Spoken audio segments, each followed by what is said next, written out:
Salve, salve, turma! Para quem não me conhece, eu sou o professor Luiz Gustavo e na aula de hoje a gente vai fazer algumas correções sobre o conteúdo de probabilidade, envolvendo aí duas questões, uma da PUC e outra do Enem. Então, eu aconselho a vocês, antes de verem a correção, estarem tentando fazer as questões, beleza?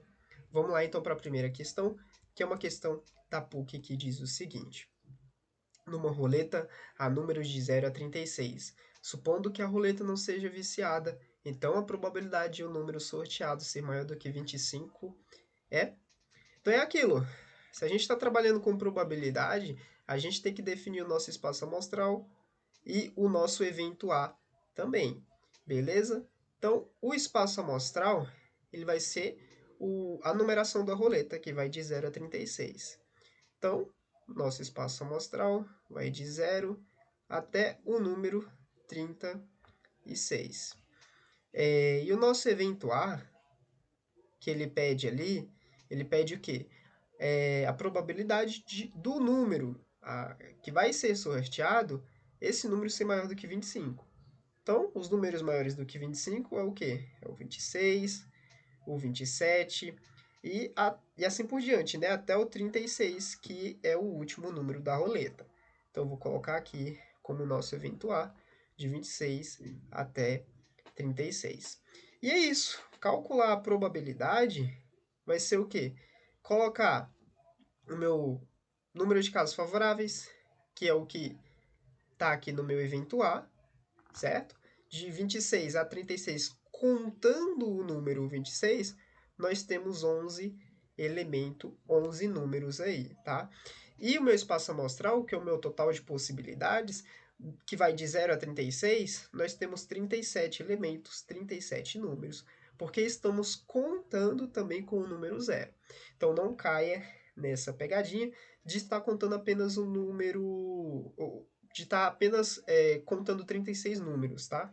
Então, alternativa B é 11 sobre 37.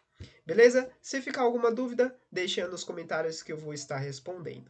E agora vamos para a questão do Enem. Turma, então agora vamos para a questão do Enem, que diz o seguinte. É uma questão do Enem aí de 2011, questão 123. Rafael mora no centro de uma cidade e decidiu se mudar, por recomendações médicas, para uma das regiões, rural, comercial, residencial urbano ou residencial suburbano. A principal recomendação médica foi com as temperaturas das ilhas de calor da região, que deveriam ser inferiores a 31 graus. Tais temperaturas são apresentadas no gráfico, tá aqui, tá o gráfico, já já a gente fala dele, e escolhendo aleatoriamente uma das regiões para morar, a probabilidade de ele escolher uma região que não seja adequada às recomendações médicas é, então essa aqui é o pedido da questão. Se nós analisarmos as regiões aqui que estão com a temperatura abaixo de 31, que é a condição que ele nos dá, é apenas a rural, tá aqui.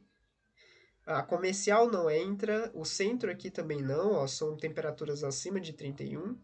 Residencial, urbano, entra aqui. E residencial suburbano também entra aqui como abaixo de 31. Então, a gente já definiu aqui nosso espaço. A gente vai definir aqui o nosso espaço amostral e conseguimos definir aqui o nosso evento e a quantidade dele, né? Então é o número de casos favoráveis. Então, nesse caso, o número de casos favoráveis são 3, são apenas 3 cidades que estão nas condições em que ele quer. Agora, o total de possibilidades são 4. 4, professor. A gente tem ali 5 cidades. Sim, uma diferença aí para as questões do Enem, para essa da PUC que a gente fez é se atente. Olha o tamanho do texto da questão que diferencia muito da estrutura da PUC, né? Foi o que? 3 linhas. E aqui tem um gráfico, que ainda você tem que interpretar ele. E prestar atenção em uma coisa. Rafael ele já mora no centro. Não tem como ele se mudar do centro para o centro, se ele já está lá. Então, na verdade, não são 5, são 4. o meu total de possibilidades. Então, nessa diferenciação aí para as questões do Enem, cobra muito mais interpretação, tá? Questões do ITA, por exemplo, cobram muito conteúdo, é muito mais conteudista. Não que não tenha sacadas ali que você deva ter de interpretação, mas a questão do Enem tem essa peculiaridade. Gráficos, tabelas e muito texto, tá? Então, sempre se atentar ao máximo de informações possíveis, tá? Então, o resultado é a alternativa E, 3/4. Turma, para finalizar agora, questão pesadíssima do ITA. Ó, que diz o seguinte, ó. 10 cartões estão numerados de 1 a 10. Depois de embaralhados, são formados dois conjuntos de 5 cartões cada.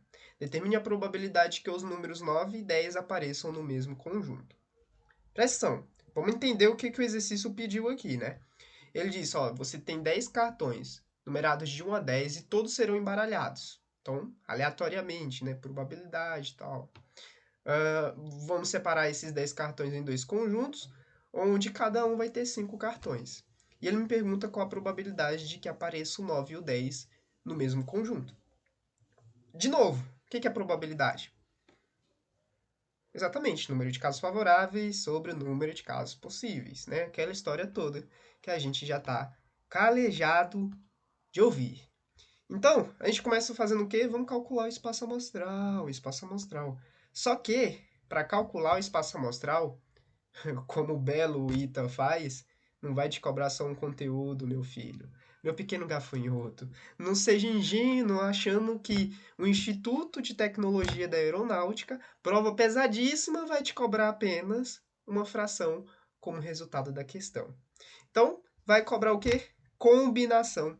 Combinação de elementos, a gente pode escrever da seguinte forma: combinação de P elementos tomados n a n é igual a P fatorial dividido por P dividido por N vezes P menos N fatorial. Essa é a fórmula aqui de combinação. E é claro, uma das dúvidas constantes que os alunos acabam fazendo quando a gente estuda combinação é: professor, quando eu uso combinação e quando eu uso arranjo? Combinação não interessa a ordem do exercício ali, né? Dado o contexto, a ordem do que eu for calcular não importa. A ordem dos 5 cartões no conjunto importa? Não, tanto faz, né? A ordem em que eles estiverem. Se o 9 estiver no começo e o 10 estiver no fim, né? Não importa a ordem. O que é que tem que importar? 9 e 10 aparecerem no mesmo conjunto, certo? Certo. Bom, então tá aqui. A fórmula é essa e a gente faz o quê? Combinação de quê? De 10 elementos tomados 5 a 5. E isso vai ser o quê? 10 fatorial sobre. Peraí. Sobre 5 fatorial vezes 10 menos 5, 5. 5 o quê? 5 fatorial. Agora, basta nós, né, simplificarmos isso aqui. Isso aqui vai ficar igual a 10 vezes 9 vezes 8 vezes 7 vezes 6 e vezes 5 fatorial. Vamos parar aqui, tá? Já vai entender por quê. Tá? Vezes 5 fatorial aqui embaixo, vezes 5 fatorial aqui embaixo. E o que vai acontecer? Exatamente isso que você vai estar pensando aí, ó. Vral. Vral. Corta esse 5 de cima com 5 de baixo, tá? A mesma coisa. O que vai ficar? Já vou dar a resposta disso aqui, tá? Se você for calcular 10 vezes 9 vezes 8 vezes 7 vezes 6 e dividir por 5 fatorial, que é 5 vezes 4 vezes 3 vezes 2, vai chegar ao resultado de 252. Tá bem? Só que lembra lá, essa combinação foi uma combinação de quê? De 10 elementos, dado um conjunto de 10 elementos, tá? Eu vou reorganizar eles em 5 posições possíveis. Isso é o total de combinações que eu tenho, entendem? Só que o que eu quero é para um conjunto só. Então o que eu vou fazer é pegar esse 252 e dividir por 2. Dividindo por 2, isso aqui vai dar 126, certo? 100 com 100, 200. 20 com 20, 40, 240. 6 com 6, 12, 252. E isso aqui é o nosso primeiro passo. Isso aqui é o que já, professor, que a gente descobriu? É o nosso denominador da fração. É o total de possibilidades. A gente já conseguiu uma parte do que vai precisar para colocar lá, para calcular a probabilidade. Agora, a gente precisa do segundo passo, certo? E o segundo passo que vocês têm que pensar é o seguinte. Imagina esse nosso conjunto A. E ele tem o quê? 1, 2, 3, 4, 5. 5 espaços aí dentro desse conjunto para me colocar esses cartões, certo? Certo. Eu posso colocar o 9 aqui e o 10 aqui. Só que a gente precisa agora do número de casos favoráveis. Imagina esse cenário aqui. Se você imaginar esse cenário, a gente pode fazer uma outra combinação. Dessa vez, vai ser uma combinação de, ao invés de 10, de 8, porque a gente usou dois dos números aqui. Então, vai ser uma combinação de 8 elementos. Ao invés de ser tomados 5 a 5, serão tomados 3 a 3, que foi a quantidade de espaços que sobrou. Então, será uma combinação de 8 elementos, tomados 3 a 3, 3 a 3, e isso vai ser 8 fatorial dividido por 3 fatorial vezes 8 menos 3, 5 fatorial. Aí isso aqui vai ser igual a 8 vezes 7 vezes 6 vezes 5. A gente para aqui, tá? Espera aí. Vezes 5. 5 fatorial. Dividido por 3 fatorial vezes 5 fatorial. É aquela mesma história. Esse fatorial aqui de baixo corta com o de cima e a gente vai ficar com essa expressão aqui. Para resolver, se você fizer 8 vezes 7 vezes 6 e dividir por 3 fatorial, que é 3 vezes 2 vezes 1, você vai chegar ao resultado de 56. Tá bem? Já dando o resultado para vocês. E pronto. Olha só. A gente descobriu o resultado de números favoráveis. Então, o que sobra é... esse aqui foi o nosso segundo passo, tá? Nosso segundo passo. Então, o que sobra para fazer é calcular a probabilidade. Probabilidade é o quê? Número de casos favoráveis sobre o número de casos possíveis. E é isso. Tá aí calculado a questão aí do ITA. 56 sobre 26.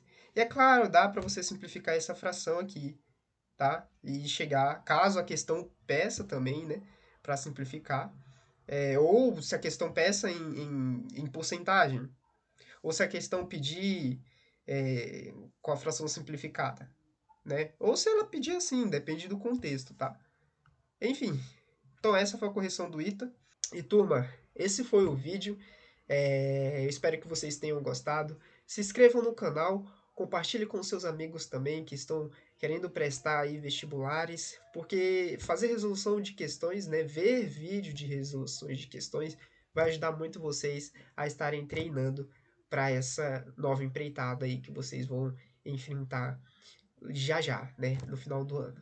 E é isso. Até a próxima aula. Tchau, tchau, turma.